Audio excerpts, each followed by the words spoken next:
বিচার হবে। সেই জায়গা থেকে আমরা স্পষ্ট করি, আমরা কখনো আমাদের জায়গা থেকে এমন সহিংসতাগুলো সমর্থন করি না। একটি দল 15-16 বছর ধরে বাংলাদেশে এই একটি রেজিম চালিয়েছে, একটি যে স্বৈরাচারী ব্যবস্থা চালিয়েছে, আবার কেউ এসে যদি এটি চালায় তাহলে আসলে পরিবর্তনটা হলো কি, লাভটি হলো কি? আমাদের প্রত্যাশার সাথে এটা কোনোদিন প্রাসঙ্গিক হয়?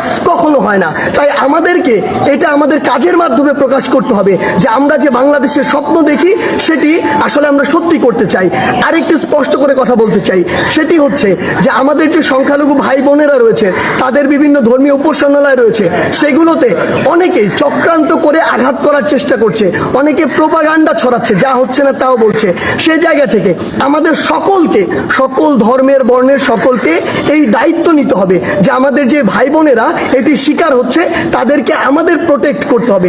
একটি জিনিস মনে রাখবেন, 1971 যখন বাংলাদেশ স্বাধীন হয়েছিল কোনো নির্দিষ্ট ধর্মের মানুষের কারণে স্বাধীন হয়